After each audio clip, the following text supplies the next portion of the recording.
Hey, it's Conrad Thompson. Thanks for checking out the podcast here on YouTube. Be sure to hit the subscribe button and the notifications bell. You'll get a notice anytime we upload some new content. And when I'm not asking Bruce, hey, how big was Batista's? Well, you know. One of the things I like to do is help people save money. And if you're watching this video right now and you're in a 30-year loan, man, you're overpaying your single biggest bill and you may not even realize it. I want you to do a little experiment for me. Take your calculator out, multiply your monthly house payment by 360 payments. That's how many payments there are in a 30-year loan. That big scary number, that's your total of payments. You're looking at that number?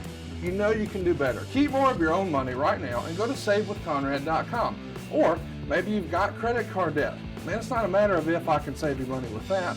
Your average interest rate on a credit card is more than 20%. And by the way, all the interest you pay on those credit cards, it's not tax deductible. Whereas the mortgage interest, well, that is tax deductible. So if you owe this debt, it's up to you how to pay it back. Doesn't it make sense to get the cheapest rate possible and the greatest tax deduction possible? Find out how much money you can save right now for free at savewithconrad.com. You don't need perfect credit. Even scores in the 500s can be approved, and it's no cost out of pocket. But maybe best of all, we're licensed in more than 40 states. We can help more families than ever before. But how much can we save you? Find out right now for free with a quick quote from savewithconrad.com.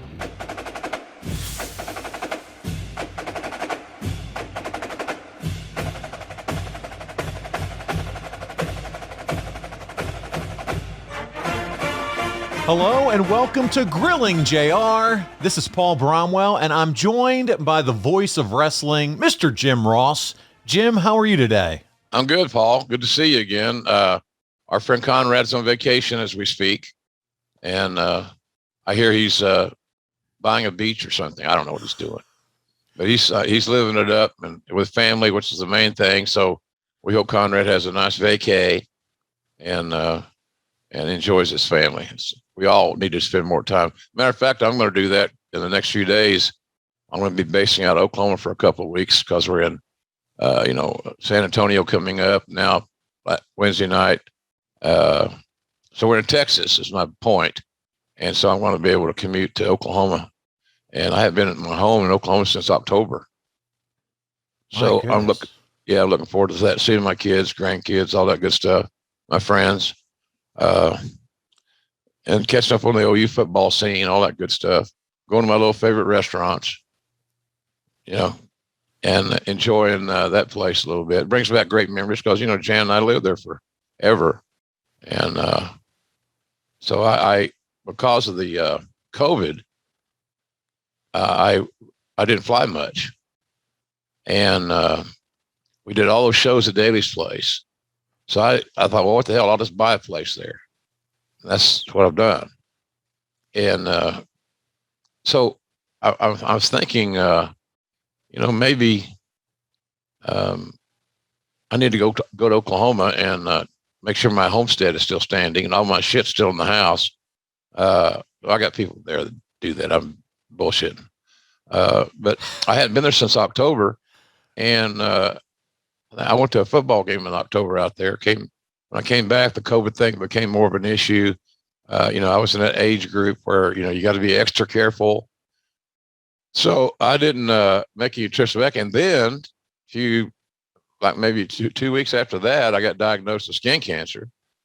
And then when they started put together a game plan and how they were going to take care of this matter, it required me to get radiation treatments daily. I'll say daily. Monday through Friday. It seemed like daily. This became a part of my day. So that was the whole month of December.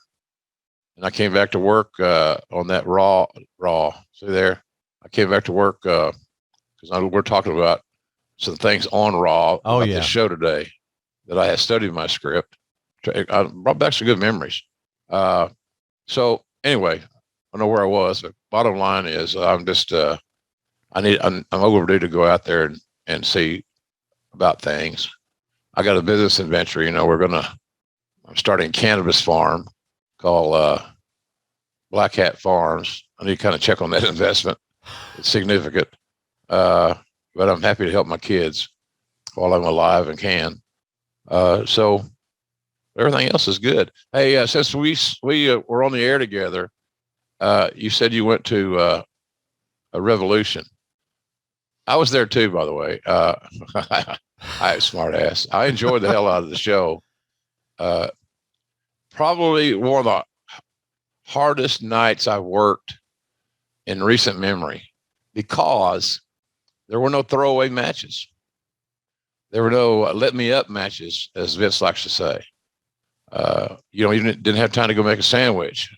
I was a little busy to eat my sandwich, so I had one, but I would have probably taken it if it had been offered. So what did you think?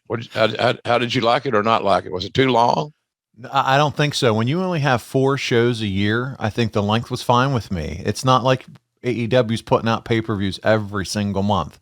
So they have that big pay-per-view feel each and every quarter. So I like having that nice 4 hours of great matches that have been built up, promoted. The storylines are there. I'm excited to see it. But I'm from Jericho Kingston to kick it off. Then you think about some of the other, tag matches. The big man Wardlow wins the ring over the he won the ladder match. That's right. Yeah, and that was I thought that was well done and a good match, and I thought the right guy won. That's right. And there's a lot of steam behind him right now. You can see, and he's hot. Then I loved Daniel Bryan and Moxley and the intensity they brought. There was a lot of intensity in that match. And you can't say intensity without talking about Punk and MJF, that bloody battle. Right. There was just so much. The ladies did a great job on the card. Both ladies' matches were well done. I mean, it was like you said. It was, I'm sure, as a commentator, just to keep the energy level at that frenetic pace, because it was match after match after match. It could have been anything, any of those matches to be the main event. I think fans don't understand or sometimes appreciate what the announce teams do, and to be out there for, it's like it's our 2-hour show on Wednesday nights. AEW Dynamite on TBS is like it starts and ends because it goes so fast. But boy, those pay-per-views, when you don't let up, and you're always tense, you're always trying to be on point. Then those 3-hour, and that show was almost 4 hours. And you know what I like about those shows too, JR? The 4 hours, you're getting your money's worth. So if you paid your hard-earned money for a pay-per-view, you're getting your money's worth, number one. But number two, it was, as soon as that match is done, that next match is up. There's not a whole long time for a backstage package and all this video promotion, all this. No, it's right up to the next match. I think we had to be off the air, off the satellite by 11:58 Eastern time. So we had to be out of there. So there's a gun to our collective heads regarding the time. Gotcha. And that's why it's so important for talent. William Regal in the heat of battle went over in his promo a little bit. I thought the promo was excellent, and I'm glad he did it. But it did. You had to rob Peter to pay Paul, so somebody lost some time that followed that interview. There's ways to do that. If it's 3 minutes over, you take a minute here and a minute here. You can make it work. But I thought the promo was excellent. But you're playing against the clock, and the clock's going to win. 11:58, we're bye. Yeah. Well, it was a Dynamite show, and then Regal, to your point, came out on Dynamite and gave the promo, got teary-eyed talking to Tony Schiavone and what he meant to him when he first came over. I thought that was a little... And the irony of that is I was the first person to interview William Regal on TBS. Now, Tony and he may have had a closer relationship. I don't know.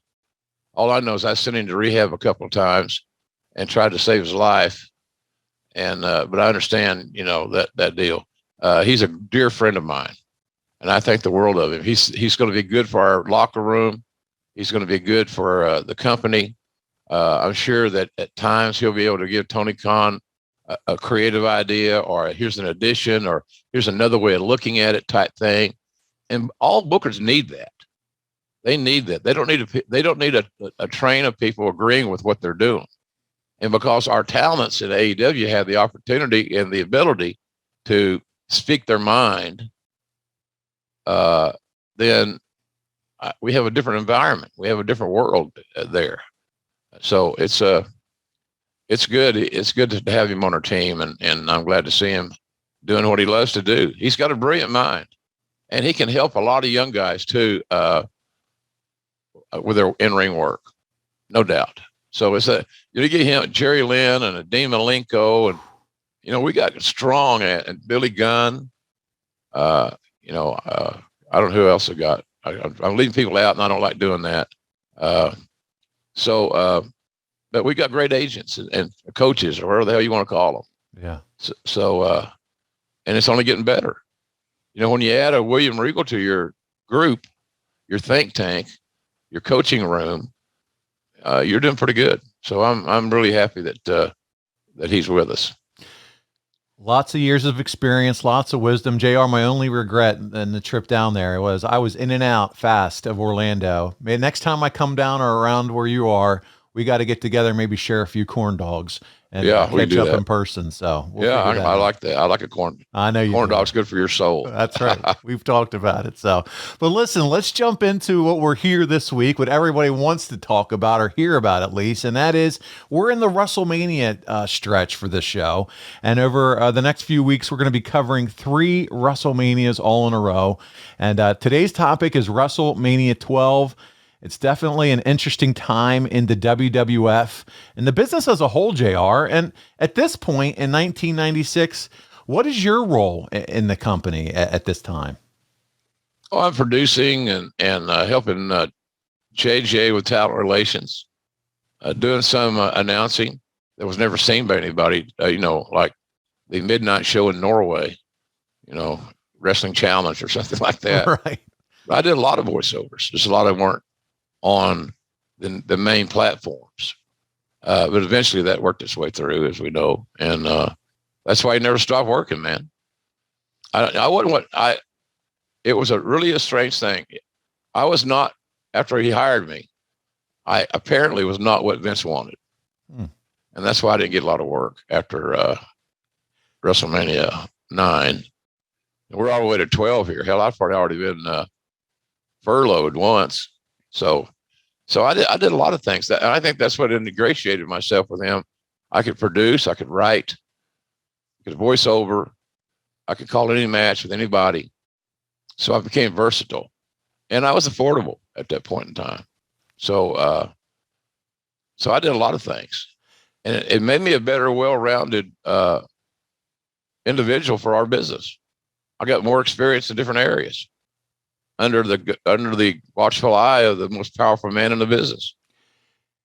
JR, you might have shared this before in a previous episode, but for a new listener to the show, who makes the call? You talked about when he brought me in, he wasn't maybe necessarily, Vince wasn't what you thought or expected or whatever, but who ultimately made that call wanting to bring you in WWF and making the hire? Was it Vince?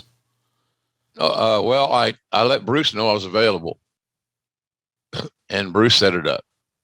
And then Vince and I met in person. We had a phone conversation or two, albeit brief ones. And then we met for a meeting that was supposedly going to be about, it's a TV night in Augusta, Georgia, where they play the Masters.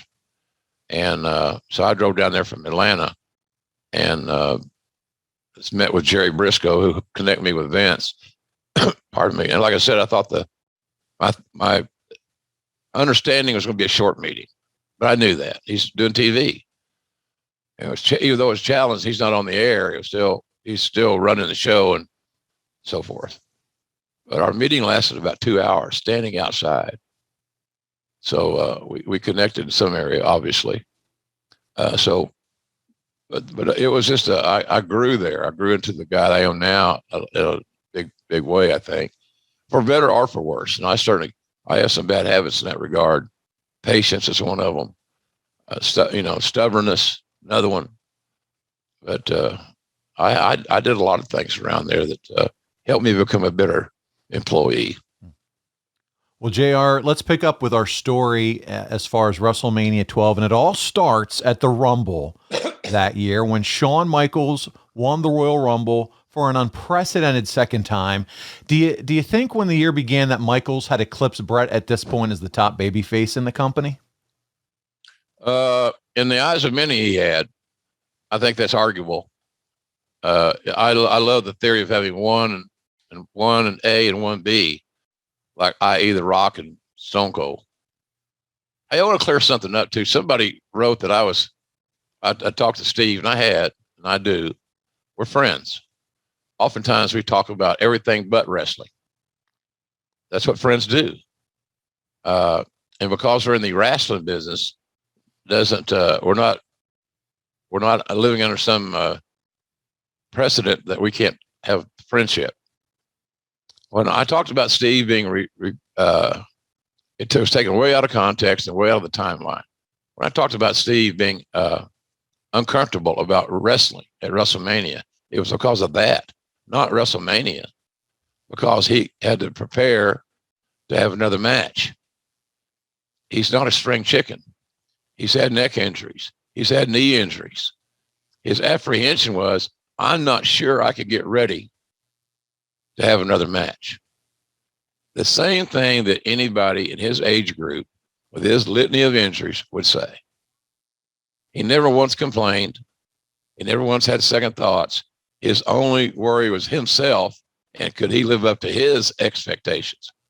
Now, obviously, with that kind of motivation already in your mind and knowing he's Stone Cold Steve Austin, he will far exceed expectations against Kevin Owens. And I'm not even sure if they're having a match or, the physicality is coming because that's what people want to see. And that's the easiest to execute, says the guy that takes no bumps. But anyway, I want to clear that up because it was just simply a matter, can I get ready to represent my legacy and my brand at WrestleMania in the state of Texas? So there you go. I missed that. Somebody must have come back after the last show we did, and it must have said challenge something you said or quoted. I don't mind people challenging anything, Paul. Was it a misquote or something? Kind of. Well, it was after. A lot of times it was printed after the announcement he was going to do WrestleMania. Okay. So then when they said Austin, JR talks about Austin's apprehensions or whatever, they're thinking it's in real time. Oh, gotcha. And we have recorded that way ahead of anything that was announced. And I said, I just told you what I meant. That's right. I didn't put in the right words. He's a perfectionist. That's right. Okay. I've never seen anybody like him that second guesses his own work. He would have a great match on Raw. I'd go back after the show and he's pissed off. What's wrong with you? Hell, we could have done a lot better. So that's just him. And by never being content, he gets better. So that's why I say, with this much time to think about it, and the fact that they ain't got to go an hour, if they go, however it goes, how long does it take to give a stunner? Yeah, right. So I wanted to clear that up because I didn't want to throw any shade on Steve. Gotta love Steve. Not at all. Oh, absolutely. That's how I took it listening to you there. And by the way, since then, he will be on the Kevin Owens show, but there's no doubt about there's going to be physicality. He's talking about for the first time in 19 years. So what's the first time in 19 years? Well, 19 years ago he wrestled. So something's going down. It's going to be in that show format. So there you go. We all learned together. My goodness. Hey, look, you're going to book Stone Cold. And you don't factor in a stunner or two or three, a couple of cold beers. You're not giving them everything that they want to see. They want to hear the glass break. They want to see the music, hear the music, and see him come to the ring in that BMF walk.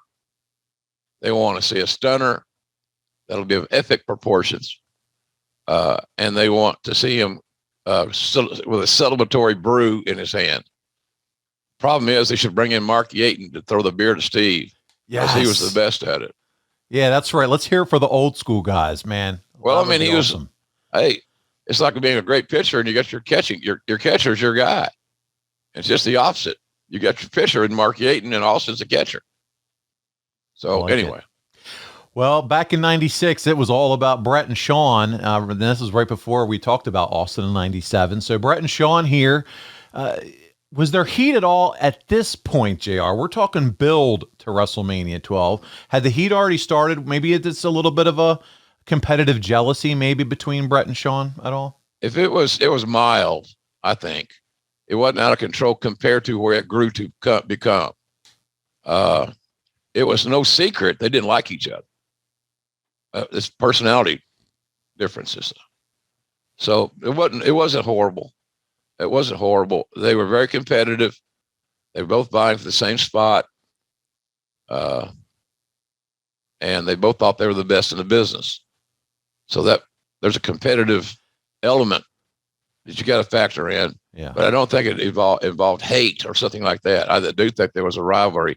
And I think personally, they didn't see eye to eye.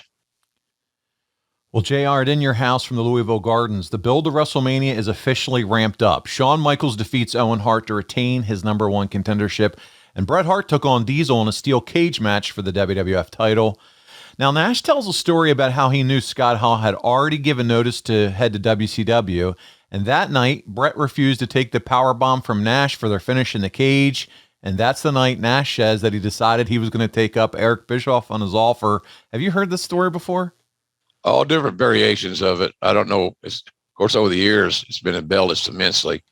If Bret refused to take the power bomb, I haven't heard Kevin tell this story.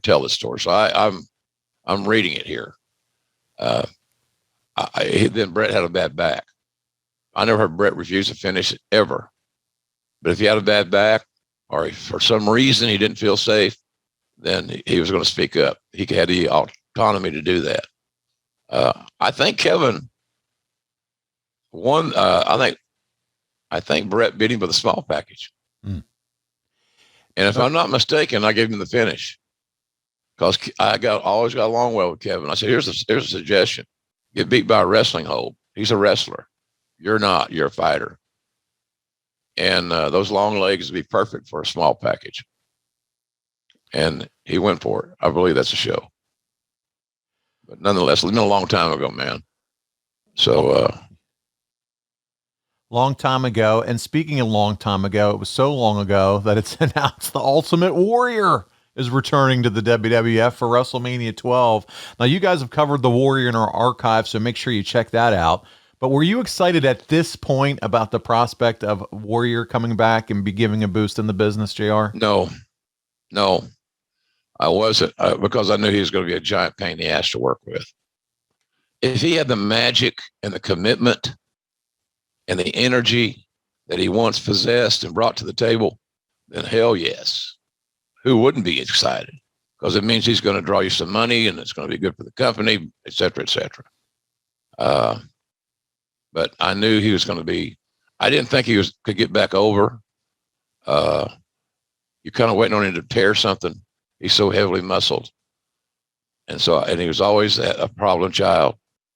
Dressing room lawyer, as the boys like to say. So I wasn't overwhelmed with it. Hey, if it worked, then good for us. But I didn't think it was going to work. Now, JR, before I get into this next point here, I'm going to talk a little bit about the first Raw to build to WrestleMania. I wanted to bring something to your attention. You and I didn't get a chance to talk about this before we started, but before you and I jumped on, I didn't know if you saw the news or not. It's been reported that Scott Hall is on life support after suffering 3 heart attacks. Have you seen that yet today? I have not. I haven't been online. Apparently my friend sent it to me and said it's all over his Twitter feed. So just a heads up to you about that, because we're going to talk a little bit about Scott through this today. Well, I knew that he broke his hip, apparently. Yeah. Reported that he broke his hip a few days ago. I didn't know he even had heart issues. And he didn't know he had heart issues either, unfortunately. Yeah. Well, that's too bad, man. Yeah, I saw the clip I got sent was from NoDQ.com, and it was just a snapshot from Twitter that my buddy sent me and said, on life support, 3 heart attacks. Man, our prayers and thoughts are right now. And by the time this drops, who knows, but we're just now learning of that. So I wanted to mention that to you. Yeah, I appreciate the heads up. I was looking here at my phone. Sure. Yeah. So that's kind of going on right now. That's real world stuff. We love wrestling. We love the entertainment and all this, but this is someone's life. And, our prayers and thoughts are definitely with Scott and everything that he's dealing with right now. He had a rough journey at times in his life, and it didn't do him any favors. But I'll tell you this: anybody that knows him knows Scott Hall has one of the greatest wrestling minds around. Working on a finish adding to a storyline, those type things. So, he's one of the great ones. He's a Hall of Fame guy in my book. Absolutely. Let's keep our prayers going up to him, and hopefully by the time you hear this, there'll be better news. Better news, absolutely. And on this first Raw here that we're talking about it, I've mentioned him because it's the Build-A-Mania, and it featured Scott as Razor and Goldust facing off, and Goldust retains the Intercontinental title by walking out on the match. And Razor goes to Piper, who's the interim commissioner after Gorilla Monsoon was attacked, and asks for a rematch, and even mentions that he likes kids and doesn't think Goldust is something kids should see or could see. So do you think Scott ever talked to you, or did he ever talk to you about being uncomfortable with the story? And did Dustin ever feel like he couldn't trust Scott because of it? Do you remember any of this? I just don't think, the best I remember is that I don't think Razor disliked the homophobic elements that came with the Goldust character. And, he spoke out about it. So I don't think that, I'm not aware that there was any issues between Razor and Goldust. And two hellaciously good workers. And most of the time, when a guy gets a chance to work with a veteran that's got experience and skill set, then they like it, no matter if they like the guy or not, because they know they're going to be taken care of. So I never heard of anything like that, to be honest with you. But it could have been. And again, it's a long time ago.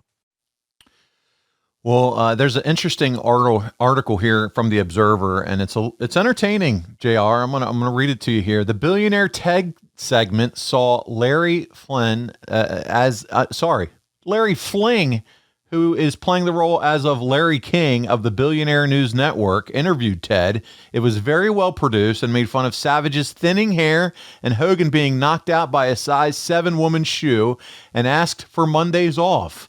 When Fling started asking questions about the FTC complaint, TBS stockholders finding no records of the tens of millions in WCW losses and Hogan's salary being put on the books of a more profitable sister company, Ted pretended to have laryngitis, with them saying he must have caught it from all the people in the wrestling company who also have laryngitis. This is a spoof on the Turner-imposed gag order on WCW in regard to all these subjects, and said he hoped Ted wouldn't catch anything else from the people in the wrestling company. When they said that next week they'd have Nacho Man and Huckster to talk about their geriatric match at WrestleMania, Ted suddenly spoke up and said he was going to referee, thus blowing the whole laryngitis gimmick. Who's writing all this stuff, JR? It's just so inside here. Probably, if he was there at that time, I think he was, Brian Gewirtz, I'm sure he was part of the best writer, and took ownership of a lot of the important things on Vince's docket, creative docket. In my, of course, I'm old and crotchety and can be hateful. I saw it as a waste of time. Yeah, I wasn't entertained by it whatsoever. Well, JR, it's okay. We've come to love and enjoy old crotchety JR from time to time. So old crotchety JR is one of the few guys in the wrestling business that will be honest with your ass. That's right. Well, it's announced that Bret and Shawn will be facing off at WrestleMania, and here it is, JR, the 60-minute Ironman match. Is this something that excites you as a fan of professional wrestling with these two guys? Well, at first it did, but I got to having second thoughts that will the audience stay engaged, especially the live audience, because it's up to them to make noise. That's one of the great things about watching Dynamite and Rampage, is that the crowd noise is usually, and the crowd interaction is infectious. Just fun as hell to watch. Rock concert. Yeah, it's great. So, and we've been having a lot of those here lately. So you wonder, when does the audience peter out? 30 minutes in, 40 minutes in, can the guys build their match to have a crescendo toward, the 60-minute mark? And they did. The guys worked a hell of a match. I thought the audience went a little light a couple of times. I think out of fatigue and short attention span. So that was what I was worried about, the audience in the building. Because the audience in the building is going to resonate to how the audience at home should be feeling as well. They should be excited. They shouldn't be sitting on their ass. invest a little bit. So I was a little worried about it. I wasn't worried about the two talents doing their thing. I was worried about can the audience hold up? Yeah, it's all about maintaining their interest through the ebbs and flows, because there's going to be them during 60 minutes, and so you can't do 60 minutes of 5 spots. Right. I mean, some guys nowadays would try, but it's not necessary. Well, JR, around this time, Justin Bradshaw debuts, almost looking exactly like Stan Hansen. What did you think of Bradshaw at this point when he comes in? Did you think he'd be the player that he eventually ended up being? Well, I think John overexceeded. Refining that JBL character, becoming the champion, was really smart individual marketing. And I think he was just ahead of his time in that regard. Very bright guy. I thought he reminded me more. He did remind me of Stan Hansen when we brought him in. He also reminded me of Dick Murdoch in some ways. So I think either one, you're going to win. But John's had a hell of a career, and he still stays busy. He and Briscoe got their little podcast rolling, rocking and rolling, and I think that's cool as hell.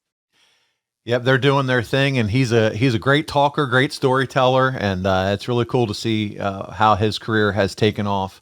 From the Observer, also around this time, Johnny Ace had a tape sent in of his March 4th, 1995 match at Budokan Hall, where he and Dr. Death Steve Williams had one of the best matches of the year against Misawa and Kenta Kobashi, and Titan turned him down in a proposed role as a Texas gunslinger type.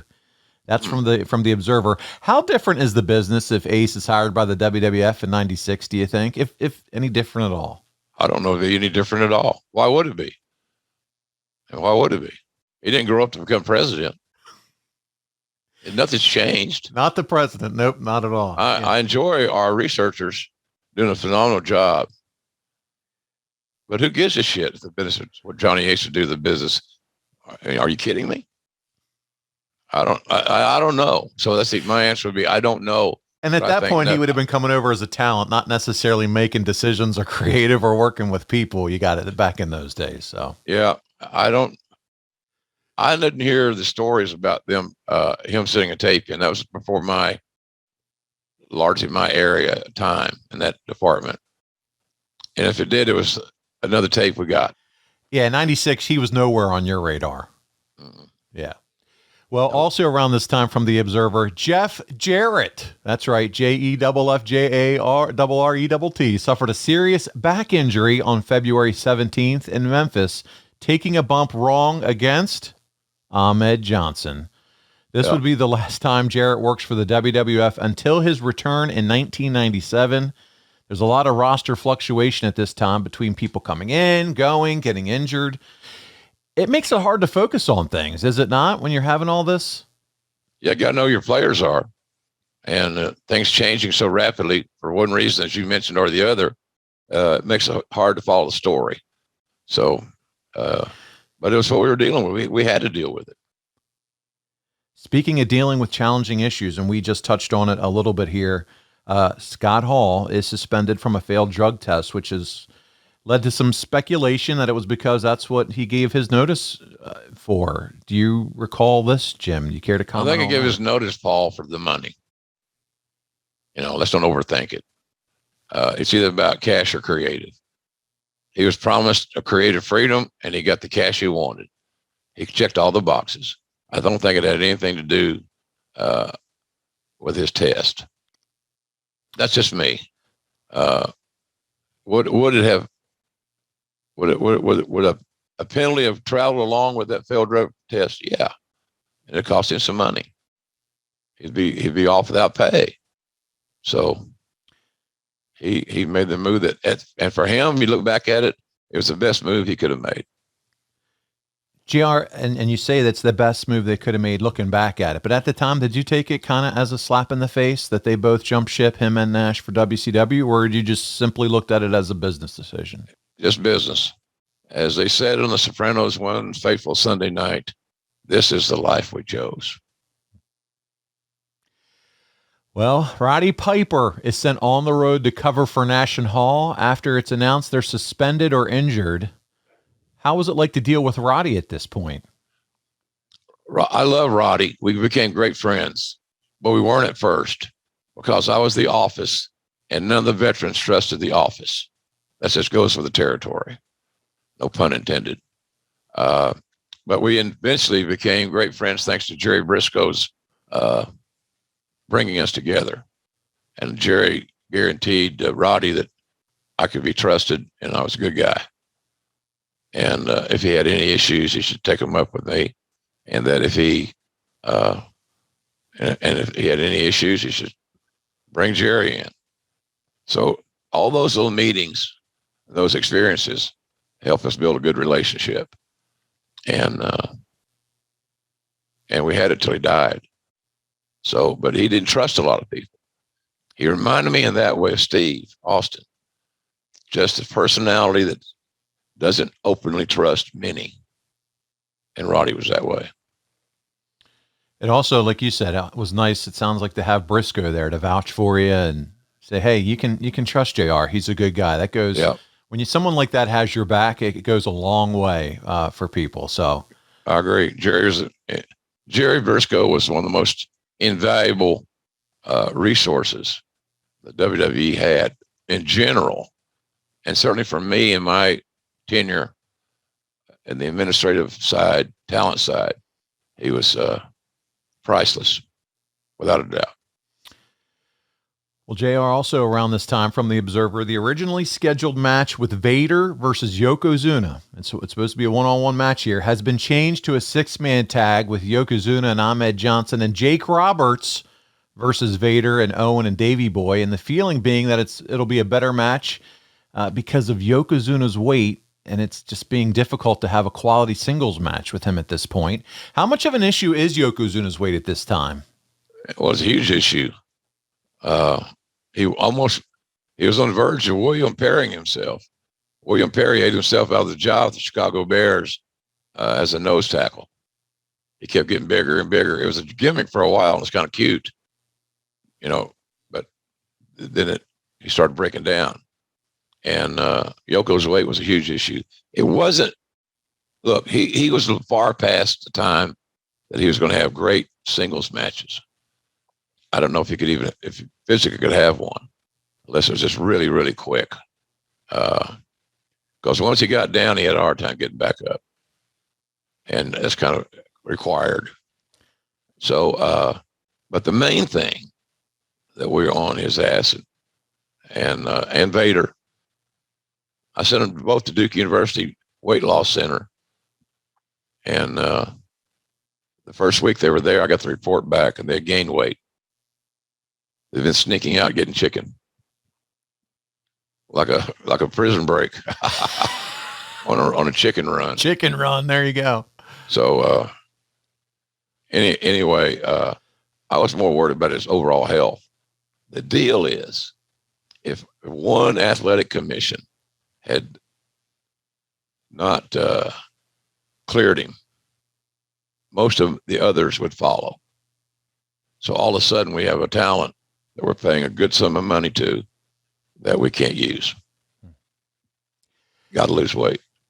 You got to get your vitals down, your blood pressure, cholesterol issue, whatever the hell it was. And he was morbidly obese. And so that's what we were concerned about. We didn't want him dying on us. And of course, he wasn't with us when it happened, but he died suddenly, as many had predicted. Wow. Yeah, just a talented individual. Both him and Vader, so athletic for their size and what they could do in the ring. Sometimes me, JR, I'm a bigger guy. I'm overweight, what many consider to be overweight. And sometimes doing little things around the house or outside in the yard or whatever, I come and I know how I feel the next day. I can't imagine what these guys did at the weights and size of what they were. My goodness. They were both special and they had great psychology, but we were worried about their general health. And it wasn't really a wrestling angle. It was their general health. Cared about them as people. Exactly. And it was jeopardizing their welfare and their lives. Well, JR, there's a tag team title tournament going on after the Smoking Guns were forced to vacate their titles due to injury, and the finals would be going on at the pay-per-view, but on the free-for-all. So there we have that first free-for-all match. Also scheduled for the free-for-all is Nacho Man versus the Huckster with Billionaire Ted as referee, but it's speculated, of course, where else would it be speculated, in the Observer, that WCW owning the likeness to it, that it just can't be on pay-per-view, so it's got to be on the free-for-all. But there's more big news other than just these two items here. Now, Mick Foley is going to be debuting after Mania as Mankind, but he's in the process of finishing up with ECW. JR, how excited are you to add Mick to the fold? Always excited. You know, I worked my ass off to get him hired the first go-around. Vince didn't want him. And he said, you'll know what it's like to feel like to have your heart broken by a talent that you're so certain is going to be a star. And I got lucky there. And so anytime you get a guy with the character and integrity of a Mick Foley to come back in your locker room, he was one of the most beloved guys in our whole team. So I was really pumped, happy about it. So there you go. You have Foley coming in. Very exciting time. Diesel gives his notice. Kevin Nash, he's leaving for WCW. Lots of craziness happened here in 96. That would set the stage for 97 and beyond in wrestling. Hunter Hearst Helmsley is going to be announced as the Ultimate Warrior's opponent at WrestleMania. What's the process for selecting Warrior's opponent? Is it a lot of faith in Hunter Hearst Helmsley at this point? You got to book him with a guy that can take care of him and not overcall the match, and get him over, and be solid and fundamentally sound and able to adapt, et cetera, et cetera. So a great opponent to make the returning Warrior look good was essential. And Hunter fit that bill perfectly. It didn't. And look, the funny thing about it is that, I remember after that, some people online saying, well, that's killed his career.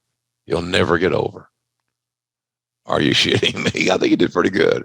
Let's talk about the knee-jerk reaction of so many people. Oh, yeah. Just let things breathe and happen. Yeah. I had a friend of mine reach out to me.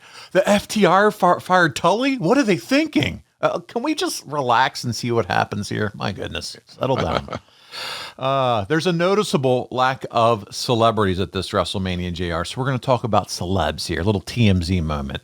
Why do you think the shift was made for this show? Is it budget, creative? What do you think about celebrities overall at WrestleMania? If they're the right guy or lady, no problem. If they're having fun, they're not out. They don't look like they're forced to be here by their agent, then I'm down with it. But to have celebrities simply for the sake of being a celebrity, I'm not. It's got to fit. It's got to fit. And I don't know if it was budgetary. We knew that the body of the show, from the time we signed on until we got off the air, was loaded because you had that one match that was going to go an hour and change, and then the aftermath. So time was probably a big consideration as well. But, if they didn't find the right celebrities, or they're asking for a ton of money, even though we're there in Southern California, I know there were celebrities in the audience that were watching. I'm sure. Just came as fans. So I don't know the exact reason, but I overall, I have no issues with celebrities if they're used properly.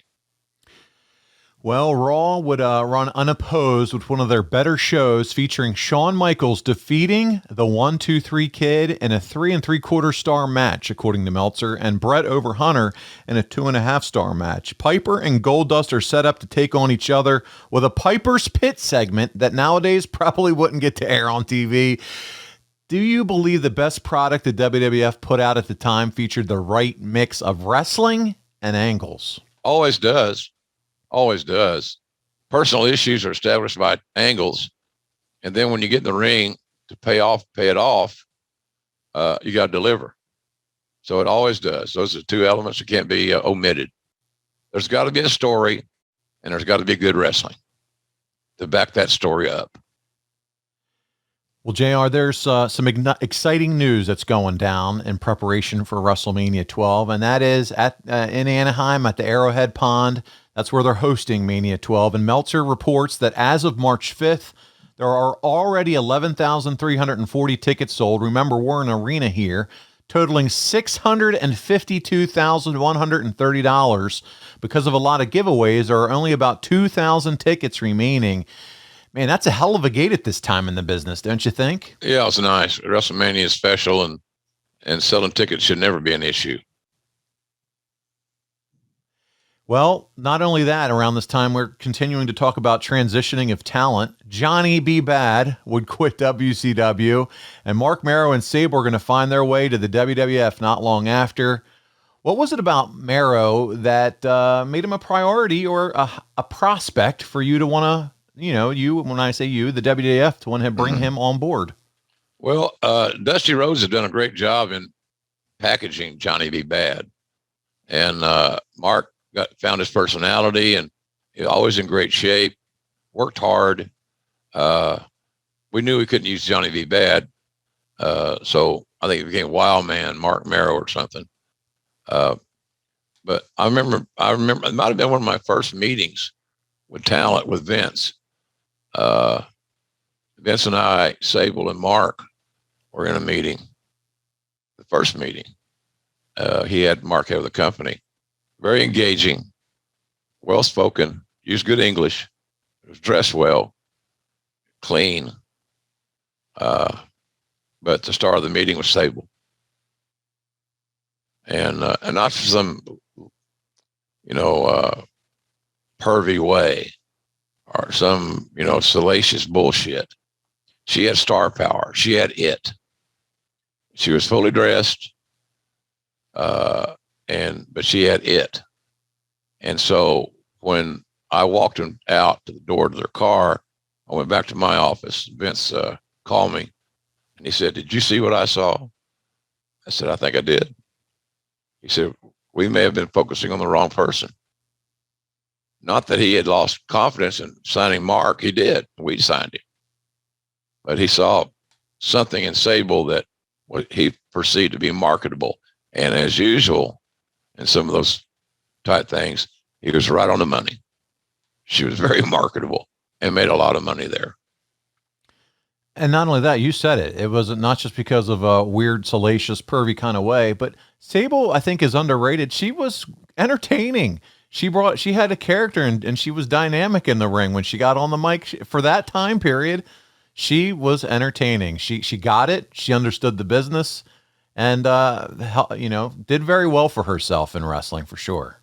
Without a doubt, she always contributed, and she had some challenging times, but she worked her way through them as a pro will do. She got better at her skill set. And people would be laughing, what skill sets to take? Well, more than you would perceive. That's right. To look comfortable in scantily clad attire and look sexy at the same time and all that good stuff. And work the crowd and keep the she did it all. She evolved. Yeah. She got better at what she was supposed to do. Simple as that. Well, we would also see another big change here because he have finally becomes Stone Cold Steve Austin and escapes the ringmaster persona. What a change of creative here, isn't it? This is probably the biggest creative change in all time of wrestling. Yeah, and it is certainly the most significant. Look at the bottom line, because Stone Cold said so. That's right. There you go. Diesel puts on more of a heel persona in the run-up to his match against The Undertaker. Is this a character that could have been more if he was a heel sooner? Was Kevin ever fit to be that smiling babyface type champion, JR? Probably not. I like Kevin as a heel or smarmy, wise-ass kind of guy, a character babyface, but to be the ever-smiling, waving shit didn't fit him. It didn't then, and it doesn't now. He's one of my favorite friends, and I've known him forever in the wrestling business, even before Oz and all that shit. So, no, I think he was better suited to be that wise ass. If you're going to make him a babyface, a character babyface, he's got a real definitive edge or a heel. And but Vince saw him as a baby. He wanted that champion to be a hero. And so that's why that happened.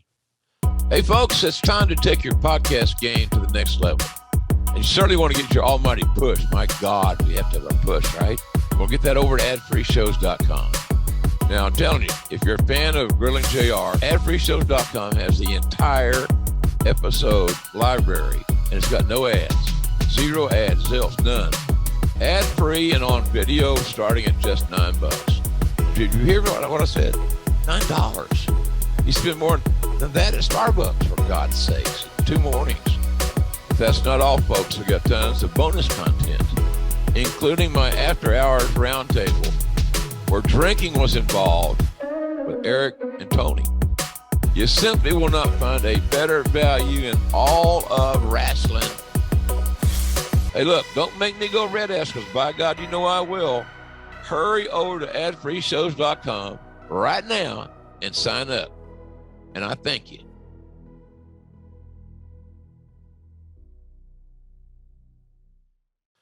There's a lot of talk, and we're talking a lot about young talent too in this period, JR. And here's another one. Mark Henry. He's also on that Raw on an angle with Jerry Lawler. And you just look at the talent during this period, Jim. There's a lot of building blocks for the Attitude Era, is it not?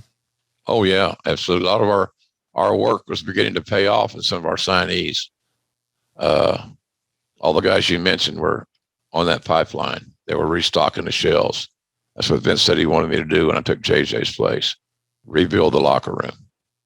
And so that's what we tried to do. That you did, sir. I mean, that is something no one can ever take away from you. My goodness. Oh, they'll try. Just keep putting books out. Keep reminding them. I love it. There's no question about it, though. When you talk about some of the recruiting class that you put together, you probably have one of the greatest recruiting classes of all time when you think about Brock and Randy Orton and Shelton Benjamin and John Cena and that whole crew. Yeah. There will never be anyone a better class than that, my friend. It's going to be hard to top. We got very lucky with some really good, talented people that wanted to become Batista, stars. I mean, my goodness. Yeah. Well, it's just loaded. And here we go. You're in Canada. You're with Bret Hart for vignettes training for Mania. Talk to us about what you remember about shooting these, JR. It was freezing friggin' cold. And they were mostly shot outside. And, there's only a few things you can do. Running was one thing. And Bret did not like to run. He had a beautiful indoor pool. And so swimming would have been another thing we could do, vignette-wise, get some footage. He can't swim. So we had to call little audibles. He'd go out in the pool, chest deep or whatever, then kind of dog paddle or whatever you want to say, make his way back into the edge of the pool. But the people didn't know he wasn't swimming laps or whatever. That's not how we shot it. So it was cold. I remember one day we were going to shoot footage in the dungeon with Stu and Bret. Stu helping train Bret. And of course, you got an audience of one and a cameraman, and you're the shooter in the room. You got to shoot a little bit. And so Stu took a couple of liberties on his own son just to show me how something would hurt. And I was thinking, it's sure better to show Bret than me, because my ass is tapping fast. So we went down. But the thing about that day, it was entertaining, enlightening, educational, and insane. Make a great scene for a movie. And then, but the key going into it was Bret was like 2 hours late. And so I sat at the kitchen table with Stu for 2 hours while the cats are everywhere. And listen to him tell stories. So, so cool. Yeah. If I was smart, I'd have recorded them and got those great stories down. But nonetheless, it was very educational for me, and a little bit of insanity. It's some of those moments that you look back on, JR, and just got to cherish and be like, I just remember sitting there for 2 hours with Stu Hart while he told me a bunch of stories for 2 hours. And those are the moments not recorded on television, or you can go back and hear studio sessions with JR, but you'll forever remember that situation. No doubt. No doubt. It's all been part of the journey. My goodness. It looks like we're working on another deal for JR 50, the next book. And we're massaging the concept right now. But we have publishers and people, because of the results of Under the Black Hat, a lot of people want to buy another book. So it looks like we're going to do another book. I'd like for it to come out in 2024. That would be my 50th year in wrestling. So I'm counting on, knocking on wood here, being around so that we can tell that final story.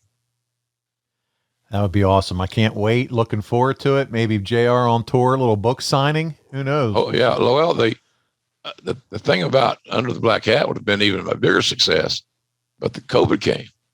Every book signing was canceled. Every one across America. So hopefully we'll get luckier this time. And the bookstores will be open and not closed. You couldn't go to the store and buy my book. You had to get it online. And some people are still reluctant to use online shopping for whatever reason. My goodness. Well, we're certainly going to be looking forward to that one. I can't wait. If it's as successful as the first two, it's going to be a big win. 50 years in the business. It's going to be here before you know it, JR. I mean, my word, time is flying, I hope so. my friend. That's I right. hope so. Well, listen, also around this time, making headlines, Hakushi, he's out of the company. Was the WWF not ready for him? What do you remember about Hakushi? Anything? I think it's not being able to cut promos was one thing that was against him.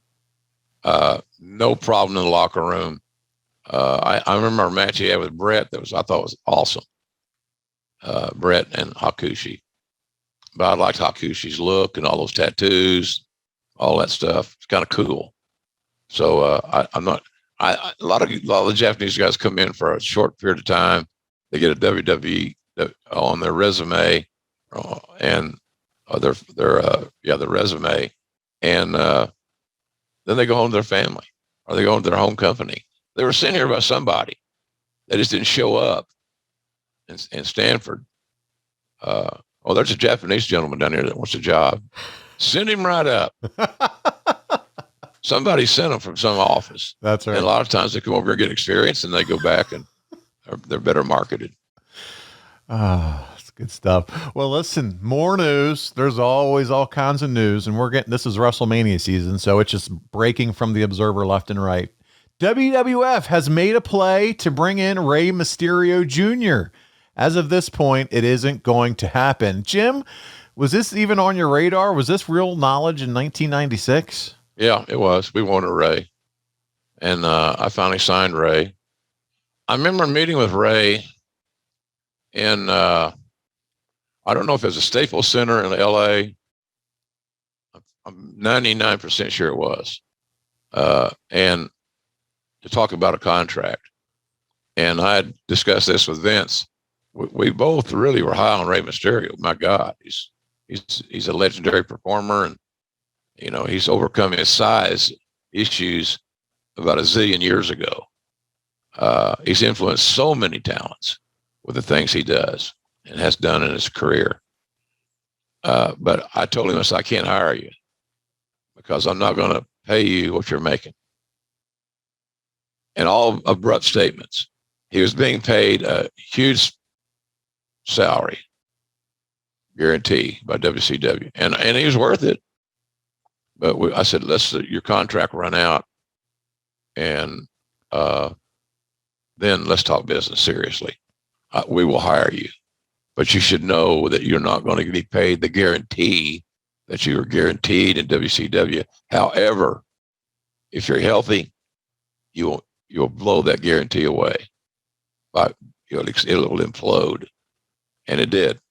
Guys making $300,000-$400,000 a year guarantee, making $1 million. That's a good return on your investment. So, we were interested in Ray. We loved Ray. How can you not? And he would eventually get there for sure and make a big impact on the company. JR, around this time, too, there's the first sellout at Madison Square Garden for a non-pay-per-view event in forever, and it takes place on March 17th, 1996, with an all-time record house gate of just shy of 300,000. On top, well, actually fifth, but that's how the Garden worked at the time, Undertaker and Bret Hart team up to take on Diesel and Shawn Michaels. The world revolves around the Garden at this time for Vince McMahon and the WWF. Is this a sign, JR, that the company is really headed full steam and in the right direction? I think it was. Certainly, that was our main market, obviously, still is for them. But yeah, it was a bright light and timely. So, yeah, it was important for us to rejuvenate the interest in that market, biggest market in the world. And so that was important. So yeah, it was pretty cool. It was pretty cool. We were very excited about that house.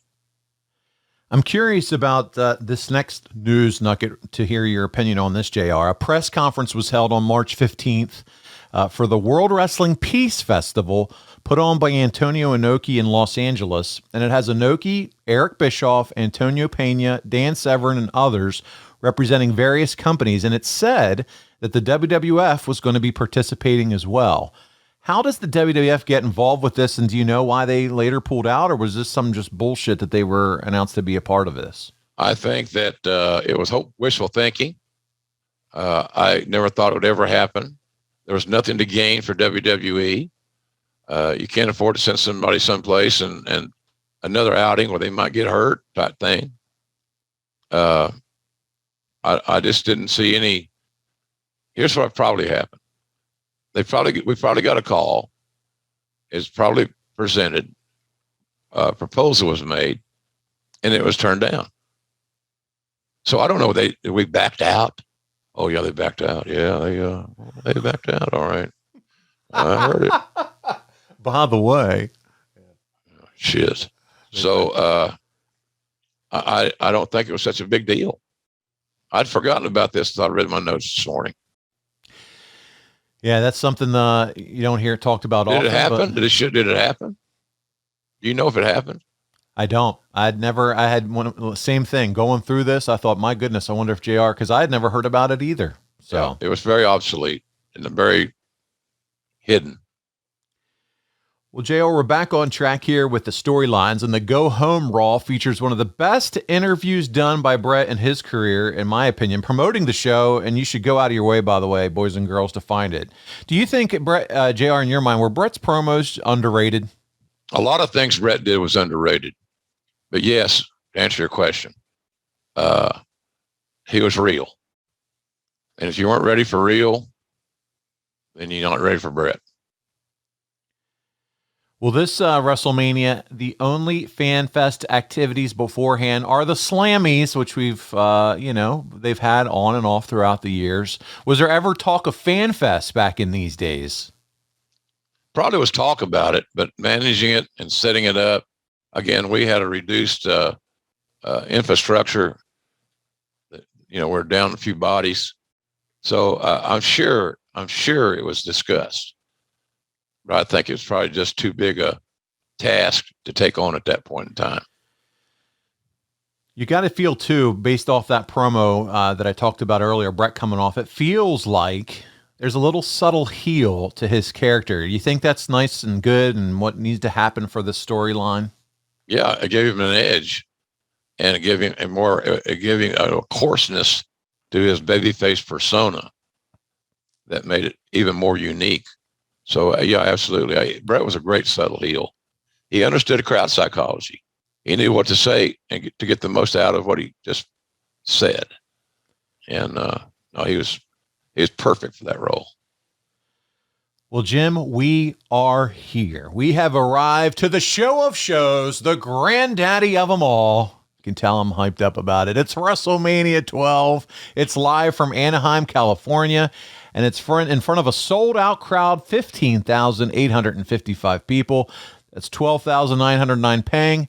A gate of $737,440. It's the highest grossing wrestling show on the West Coast at the time. JR, what's your role at this show? I was in section 103 selling hot dogs and trying to create this barbecue brand at jrsbbq.com. I think that night I was a producer. I think I produced announcers, if my memory serves me correctly. I also had a little to do with the some of that Goldust stuff, but not much. Oh, we're gonna get there. I can't wait to talk about that one. But I think I produced Vince and Jerry. I wish I'd have worked that show. It's perfect for me, especially the Bret Shawn match. But as fans, we wish you did too. I didn't get my number called that night. So, but I have great memories of that show, though. It was fun. It's fun to be at. Well, let's jump into the show. We're going to start with the two matches that didn't make the pay-per-view, the main pay-per-view show itself, the two dark matches, if you will. And we'll start with the Body Donnas. They won the WWF tag titles in the tournament final over the Godwins in 5 minutes and 21 seconds. This is from Meltzer. The finish saw Phineas set up Skip for the slop drop, but Sunny lifted up her skirt to give a panty shot. And he was stunned. This allowed Skip to come from behind with a schoolboy for the win. The best spot of the match was Skip being monkey flipped over the top rope, and he did a flip on the way over, crashing onto Zip. Dr. Tom.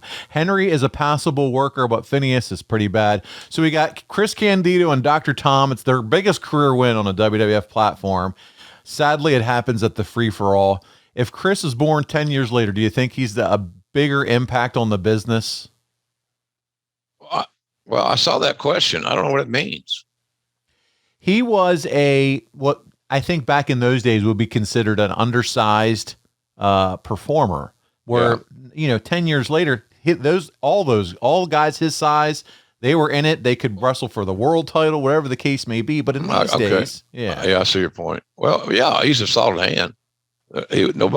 No top guy in his size or near his size would not want to work with him because he was very good. So he might have had a little more longevity if there'd been more guys his size on the roster that meant something. JR, selfishly too, having gotten to know Dr. Tom a little bit, I just wish this match could have made WrestleMania for him to have a WrestleMania match. That would have been fun, but it is what it is. And there we go. Dr. Tom's a good man. Got a good wrestling school. His seminars are good, educational. He's a good man. I'm with you. It'd been nice. It could have, the match really had no significant build whatsoever. There wasn't a story. There wasn't an angle leading into the match. And they had 5 minutes and 21 seconds to get everything done. And it's for the tag titles. I mean, come on. Well, the other free-for-all match was the other goofy. Nacho Man, Huckster, Billionaire Ted. And this skit all died within seconds. This is Meltzer again. They aired a tape segment of a high school gym filled with nothing but senior citizens. An even older Huckster came to the ring with a walker. And Nacho Man tried to climb the ropes and fell off, and also he expired. They managed to quickly work in women's shoe chairs and handcuff gags.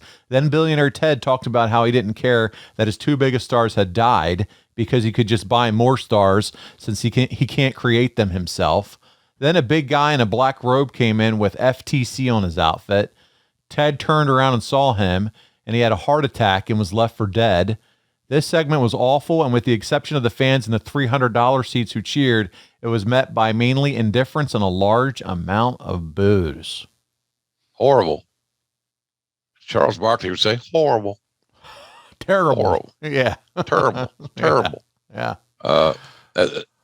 We talked earlier about the celebrities. Maybe, because you only got so many minutes in a show. You can't recreate. That's terrible. Take this shit out. Put something else in. But anyway, that's where we were headed. And, for me, it was no big deal. I had no hand in writing it, producing it. I pitched to a video sometimes. You react sometimes.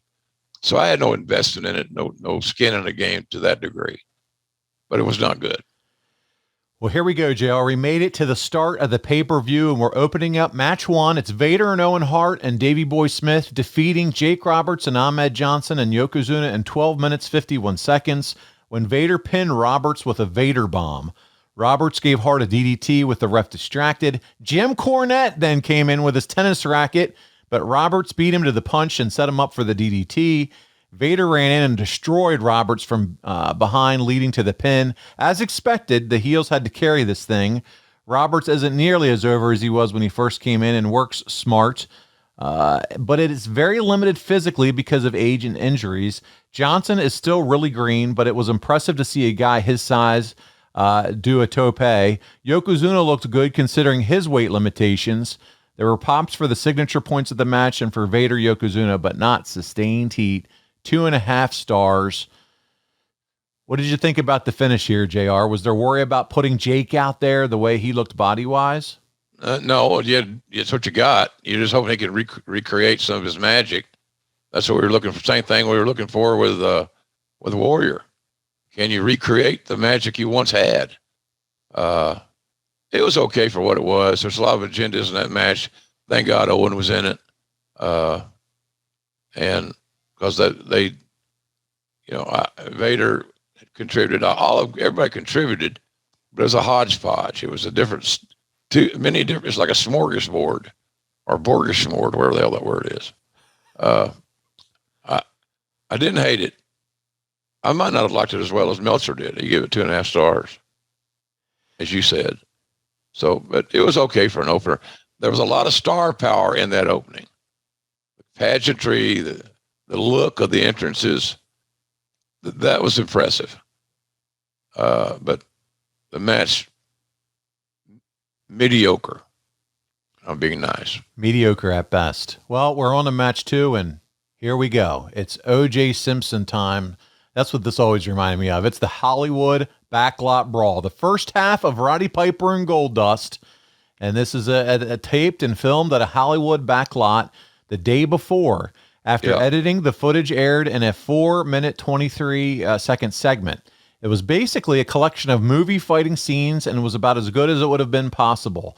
Goldust came in driving a gold Cadillac, and Piper sprayed it with a water hose and bashed out the windows with a baseball bat. Piper got a few bat shots in, smashed Goldust into a food table and Hart into a garage bin and threw several garbage cans on him. He sprayed Goldust with the hose, slammed him on the car hood, and gave him a fist drop on the hood. Piper's punches were so stiff he appeared to open up his hand, and Goldust was opened the hard way in probably 3 different spots. Finally, Goldust used a low blow and rammed Piper into a garbage bin and got into his car and drove off. Piper got in front of the car, and Goldust basically ran into him, and Piper held onto the hood. The way the scene was shot and replayed, it appeared that running over segment was actually done by a stuntman dressed to look like Piper. Piper then got into a white Ford Bronco to pick up the chase. Even though this was on tape and shown on TV monitors and the big screen to the fans live, this segment got more reaction than anything on the show, except for Ultimate Warrior. So, JR, are we considering this the first true cinematic match in wrestling? Probably, I would think it's right there. Those guys beat the shit out of each other. They sure did. Yeah, they did. That was the night that Piper pulled me aside, again, because I was producing and kind of out there, and said to me, how much do you think I can buy that Bronco for? I said, you want to buy that white Bronco? Oh, yeah, I'd love to have it. Can you talk to the old man? I said, yep. So I go to Vince early in the day. Hey, Roddy would like to buy that white Bronco, and he wants to drive it home to Oregon. And so Vince said, no, I'm not going to sell it to him. I'll give it to him. Go tell him it's a gift. And so that's what I did. And it made Roddy very happy, and he got a free Bronco out of it and drove it to Oregon. So it's kind of a cool story. That is a cool story. Yeah, but I was there the day they taped all that stuff, the day before. That's what I remember. That call starts coming back a little bit. But it was a hard shoot because they were both wanting to get this thing done, not just to get it out of the way. They want to be good, and they thought to be good, it has to be a little stiff, and it was. What did you think about the whole use of the white Ford Bronco in parallel with what was going on with the... Timely, newsworthy, it relatable, so didn't offend me whatsoever. Well, up next is match 3. Steve Austin pinning Savio Vega in 10 minutes and 8 seconds. And the finish saw Vega spin kick the ref who sold it forever. Vega kicked Austin in the face for a fall, but no ref. Ted DiBiase then got the $1 million belt and gave it to Austin, who hit Vega with it twice, then put on the $1 million dream. The ref still was out, so DiBiase got a Coke from an official and poured it on the ref, who revived and saw Vega out and signaled the finish. Austin gets the move on for a long time after the match, but guys worked hard, but there was no heat, and the finish died live. The work itself was good in spots and slightly off in other spots. Meltzer gave it 2 stars. So here we go, the long-forgotten WrestleMania debut for Stone Cold, and he gets the win. These two never really had a bad match together, Jim, did they? Always had great chemistry. We've talked about that here before. They're both very physical, very intense, both very solid skill sets.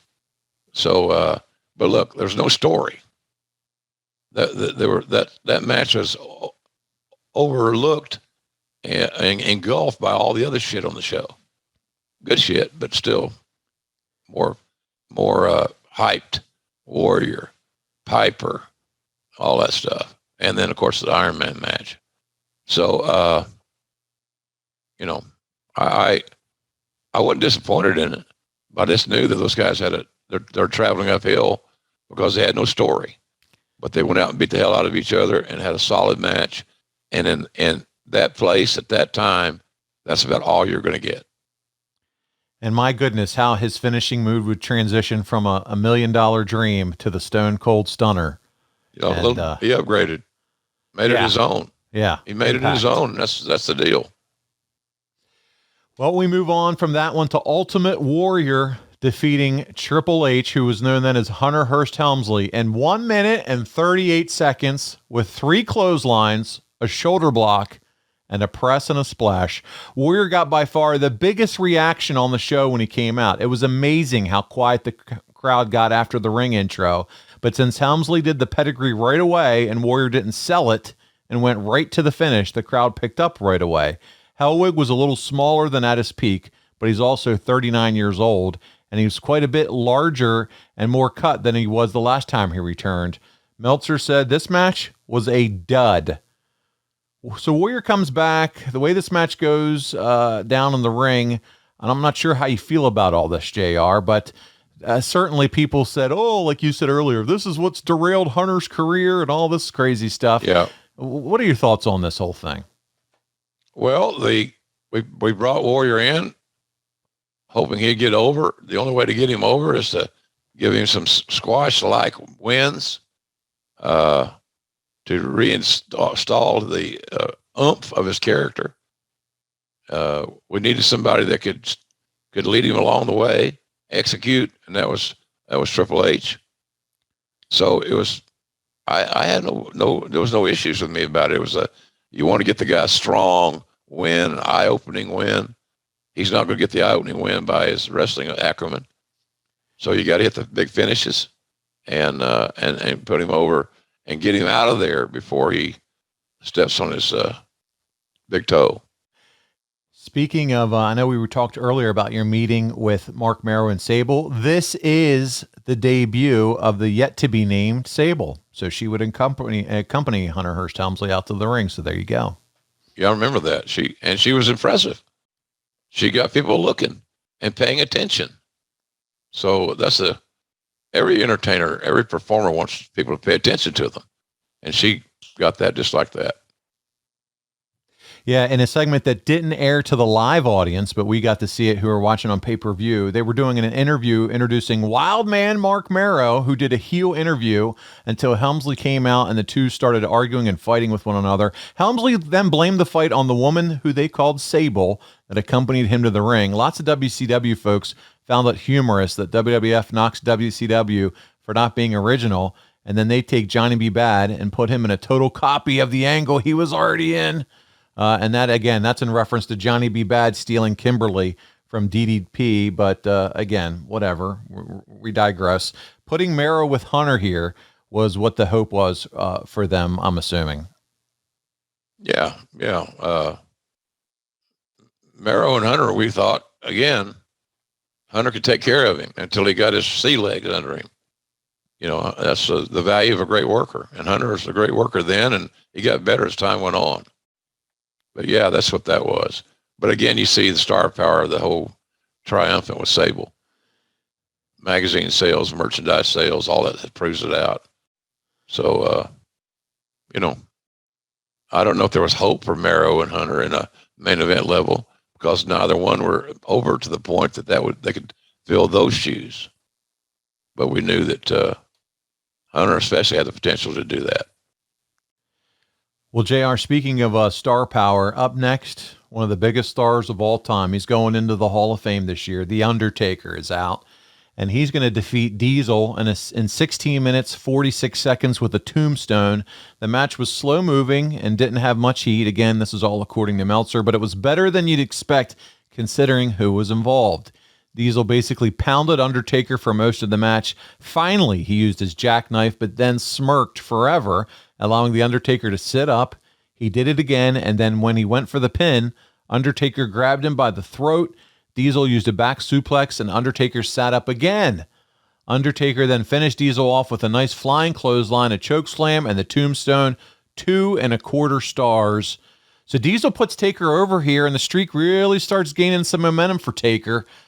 A lot of people will say a lot about Kevin Nash, but this was just well professionally done on his part in putting Taker over on his way out.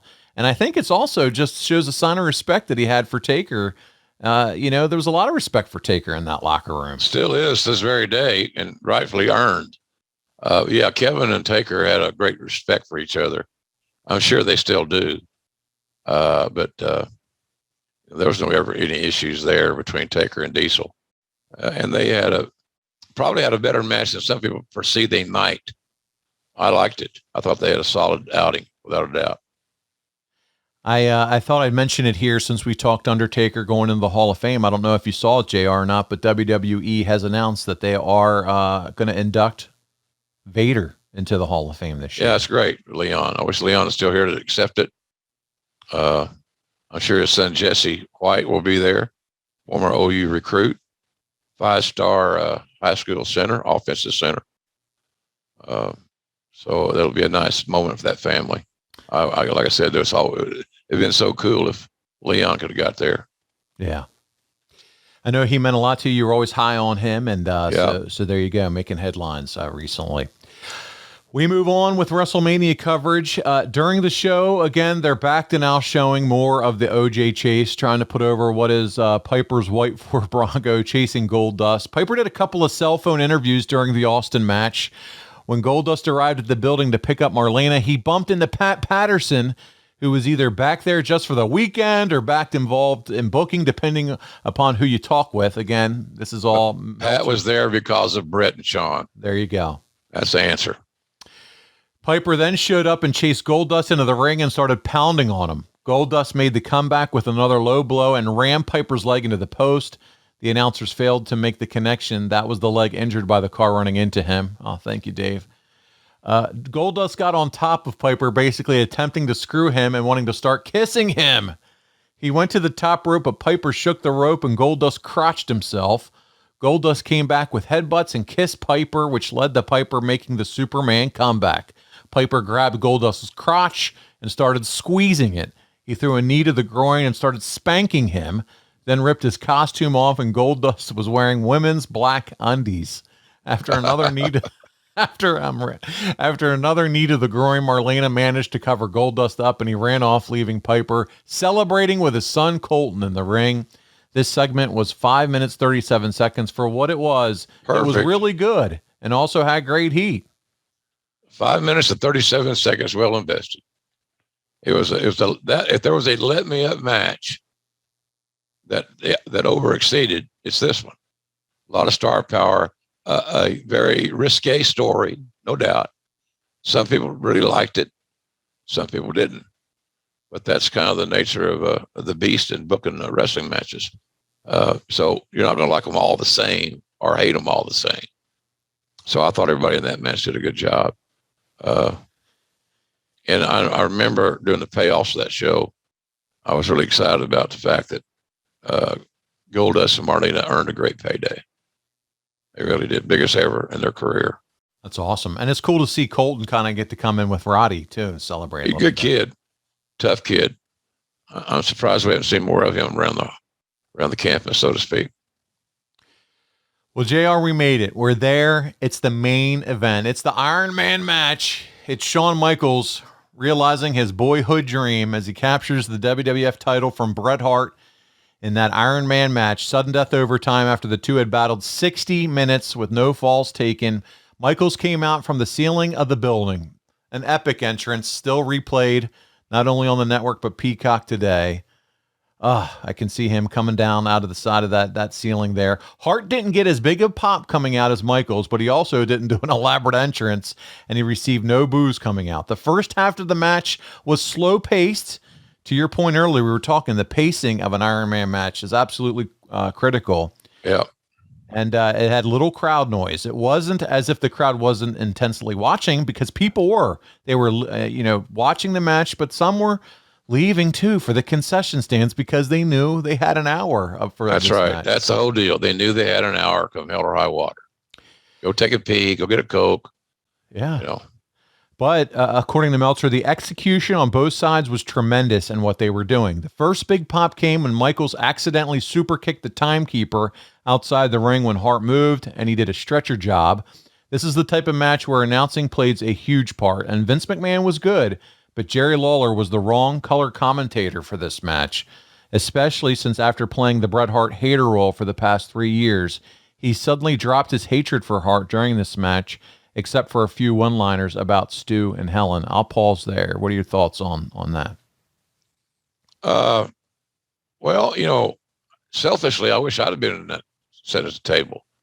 The Bret Shawn match is right down my alley, I think. But that's not what Vince wanted, so that's not what we did. So, but it is awkward that Jerry's throwing out superlatives to a guy that he's so vehemently dissed over the last several years. Yeah, it's an interesting point. Continuity issue. We move on, though. Michaels hits an awesome Santo dive at the 33-minute mark, then hit a crossbody with Hart rolling through for a near fall.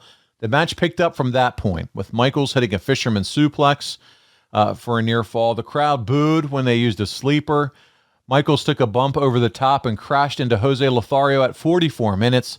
Hart then whipped Michaels into Lothario, but Lothario didn't really sell it as an injury.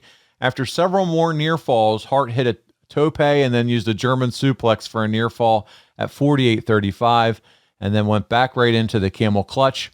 At this point, the number of fans leaving the building picked up, JR. Here we go. Hart used a superplex while standing on the top rope for a near fall, went for the sharpshooter, but Michaels blocked it.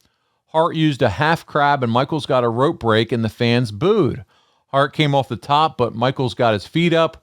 Hart took his chest bump into the buckles hard, leading to a near fall with a double sledge off the top at 57:05. Michaels did the Randy Savage elbow for a near fall at 57:40. And then a doctor bomb for a near fall and a moonsault. I think Dave's just making move names up here.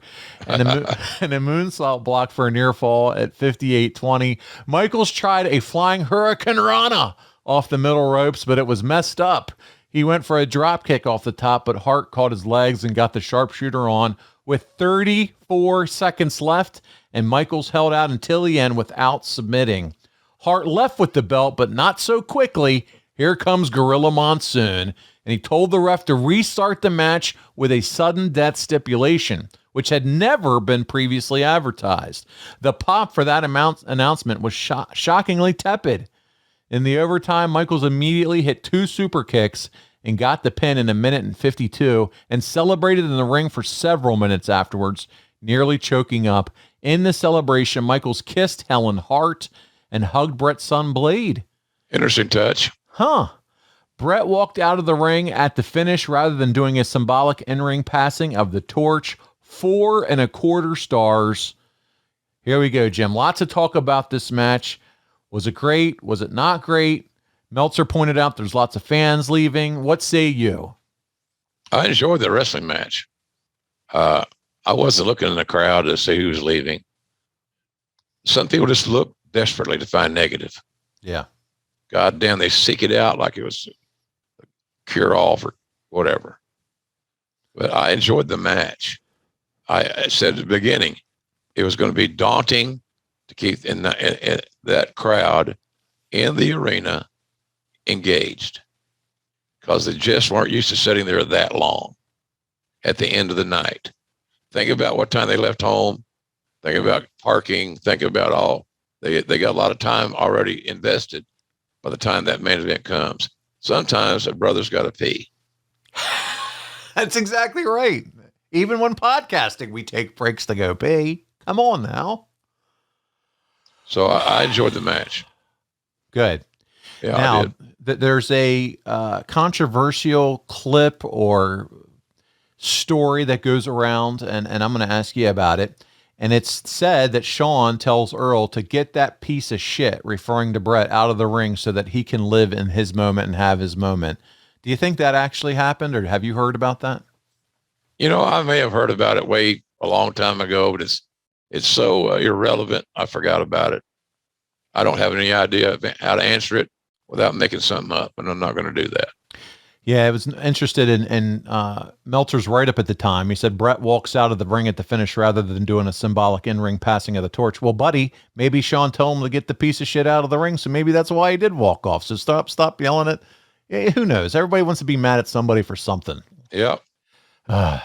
Well, listen, if you call this match, does the Boyhood Dream line happen? That's a question that came in. So if JR's calling the match, do you think we get the Boyhood Dream? No, because that was an ad lib by Vince. And he and I would have had to have the same thought extemporaneously. Probably not going to happen. My answer would be no. Well, JR, the Wrestling Observer readers enjoyed the show. 69% voted, gave it a thumbs up. What did you think overall of this WrestleMania?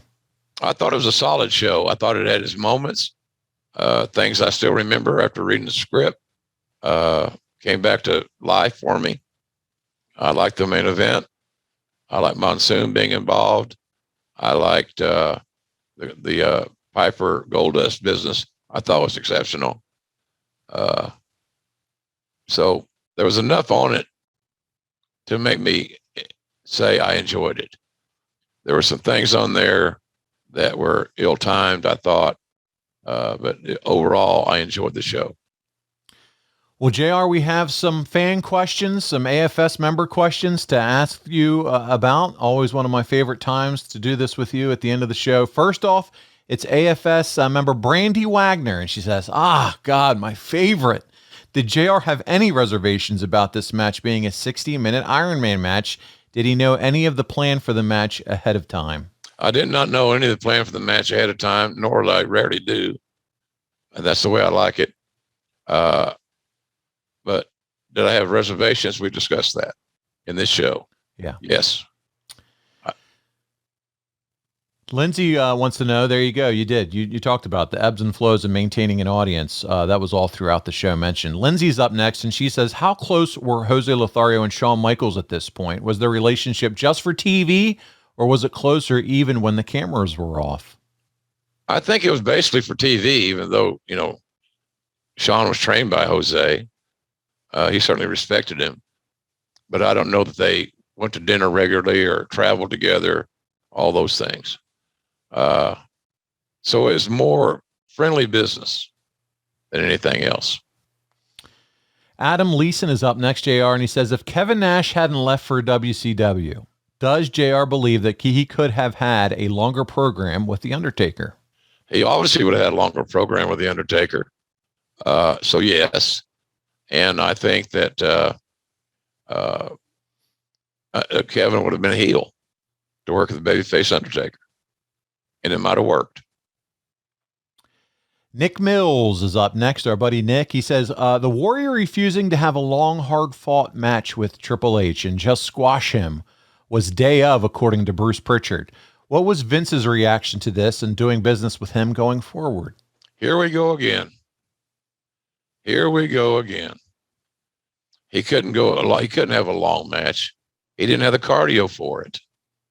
It would have been unsafe for anybody that we booked against Warrior to have him in a long match, because fatigue creates mistakes.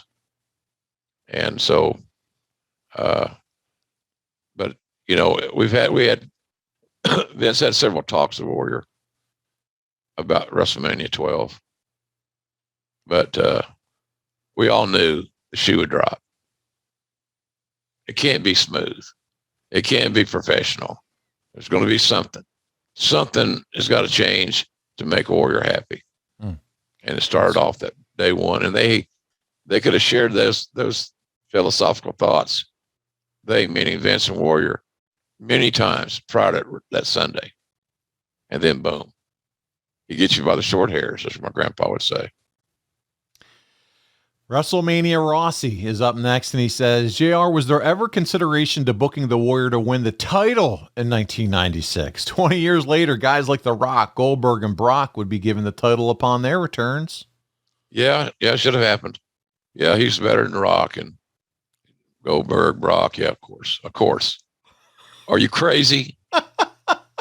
Have you read nothing about his he's not reliable. How he does business? Yeah. And he does. And look, if he was over to the level that we are near the level that we hoped, he wouldn't need the title to be a superstar. So hell no. Warriors champion. That'd be a mutiny in the locker room. You'd have all kinds of no shows with the champion. No, God, that's scary to even think about. Yeah. Rob R is up next. He says, does JR agree that although it's great for everyone to get on the card and get a payday, isn't WrestleMania better as a 3-hour, 7 or 8 match show with an epic main event like this one? It depends on what's booked. Rob R. Depends on what's booked. We had our last Revolution was about 4 hours. So you probably hated that, didn't you, Rob? Probably pissed all over the work of the talent, announcers, referees, everybody involved, because it went 4 hours right at. It depends on what's booked. If you're presenting an exciting, exhilarating product of matches that have a story behind them leading into the match, then you got a good chance there. But I think 3 hours is not a bad number. Yeah. That's like saying, hey, can we trim the Super Bowl down? It's just, we think a good time for a football game is this short. Well, what are you talking about? I'm with you. All right. Sean Ashworth is up next. Do you feel that replacing Razor and Roddy was a positive? Not knocking Razor, but I distinctly recall my parents, who hadn't watched WWF since the 80s, being really into the brawl due to Piper's involvement. I feel like other casual lapse fans may have felt the same thing. Well, the role that Roddy filled in that Goldust angle, that story that was being told, required Roddy's expertise as an actor. And I think he had more chops as an actor than Razor. Could Razor have done it? I'm sure he could have. But would it have been as seamless and as entertaining as Roddy's version of that role? I think not. So I think it was a good thing to do. Well, ladies and gentlemen, thank you so much for sending in your questions. Continue to do so as we continue to cover topics here, and whether it's me and JR or Conrad and JR, we're having fun on here on Grilling JR. And next week, it's going to continue with the WrestleMania theme. We're going to be talking WrestleMania 13, the next show here, Grilling JR. And this one features Undertaker versus Sid. And you and I have talked about this in different shows already. This is where you get that Steve Austin, Bret Hart all-time classic with Ken Shamrock as referee.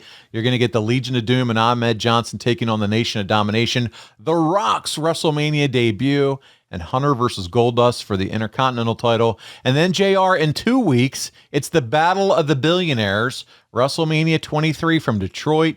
You got Lashley versus Umaga with Steve Austin as the referee, with Donald Trump and Vince McMahon going hair versus hair. One match I'll never have to worry about. You got John Cena defending the WWE title against Shawn Michaels, and Batista putting his World Heavyweight title on the line against The Undertaker in the most bought pay-per-view in WWE history at the time. Jim, I know you got to be looking forward to the next 2 weeks, my friend. Yeah, WrestleMania time's always fun. Great memories for me. I had the same feelings. This is going to sound like a forced plug, but some shows you just get a feel that's going to be really special. And that one was one of them, the 23.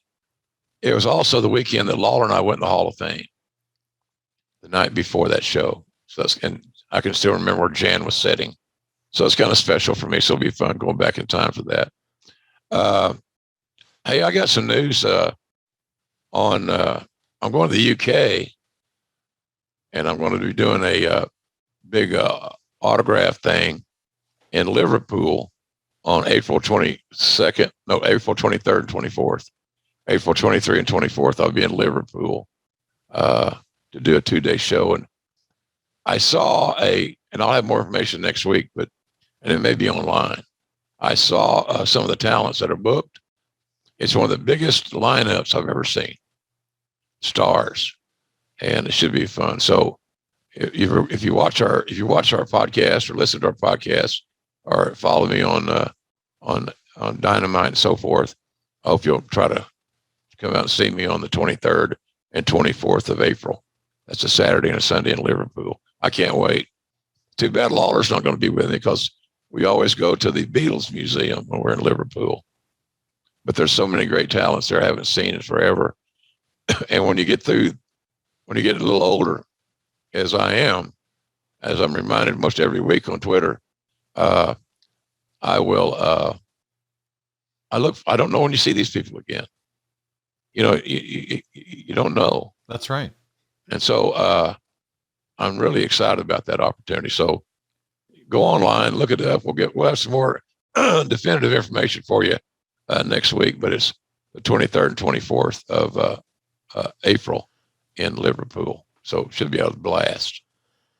Sounds like a can't miss event, JR. And so definitely take advantage of that if you can. If you're overseas there in Liverpool and want to meet JR, that's the time to do it. It sounds like it's a loaded card. I'm trying to look it up here online to find out details. I'm flying in from Pittsburgh. I'm leaving Pittsburgh after Dynamite. Okay. And then I'm going to fly to New York, and then to Manchester, then Manchester to Liverpool. Then I'm going by car.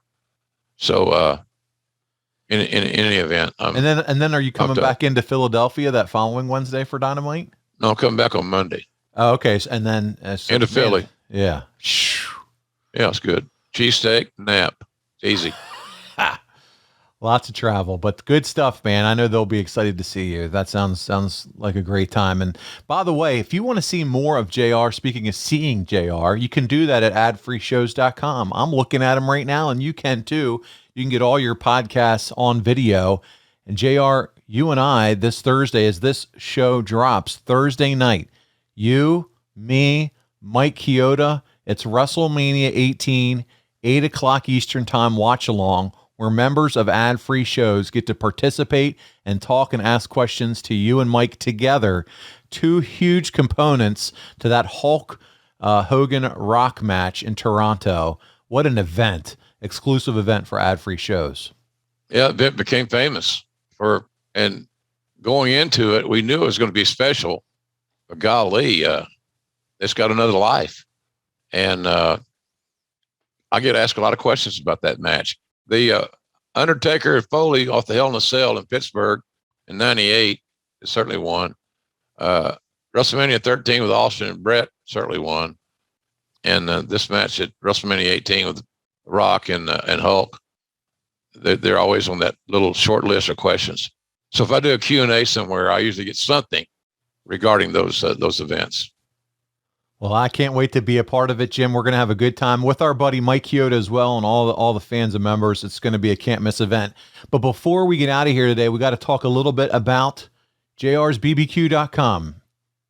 Yeah, things are going good. It's a lot of places. The weather's crazy, as most of you know, from wherever you live, is nuts. Sunday morning, it was 30 degrees on the beach. Now, you talk about some funny-looking costumes people wear when they're in Florida and they're old. They bundle up like they're going to the Antarctic. And it's the damnedest thing, go in the grocery store, it's almost, you laugh. But I say that, I shouldn't, I've been a dick. But nonetheless, it's been colder. So bottom line is, the weather's breaking in a lot of areas, and a lot of folks grill year-round anyway. So if you're a griller and you like grilling, or you just like cooking in general, I'd love for you to send me those pictures on Twitter at JRSBBQ of what you're cooking. I got some fabulous pictures over Super Bowl, 2 or 3 weeks ago. So keep that in mind. We have all-purpose seasoning that's beyond compare. Hot and original barbecue sauce, family recipes, jalapeno honey mustard, 1 gram of sugar, and the chipotle ketchup, which I still think is one of our hidden secrets. It makes a great steak sauce. And so, and I'm a ketchup guy anyway. So check us out. Our friend Stephen Link has been sick. It runs the site. We go into the bullpen and got us a player, and he's helping us a lot under Stephen's guidance. But he'll be back on his feet soon, and we'll be off and running. So I plan on seeing him next week. I'm going to be able, like I said earlier, I'm going to be able to stay in Oklahoma for a couple of weeks and enjoy being a grandpa for a few minutes. Man, that's great, JR. I hope you enjoy your time with the family and support him. Go check it out, jrsbbq.com. Whether it's spices, sauces, whatever you need, condiments-wise, JR's your hookup. Yeah. And we got these sets, grilling sets. Here's the deal. It costs you not a damn thing to look. The site is jrsbbq.com. Go look. You're going to find a lot more things on there than just sauces on the site that you might discover makes a great gift. We sold a ton of the sets, the little box, cute little box, and we sold a bunch of those during the holidays because they got a little bit of everything in there. So it's something you might want to take a peek at as a gift idea. Just saying. Just a tip, just a pro tip from the voice of wrestling. And JR, it has been my honor to work with you again. Always is. Doesn't matter how many times, how often, always enjoy working with you. And now we're in WrestleMania season. Come back. 2 more WrestleManias to go here on Grilling JR. On behalf of Jim Ross, I'm Paul Bromwell. We'll see you again right here next time on Grilling JR with Jim Ross. Thanks, everybody. We love you. Thanks.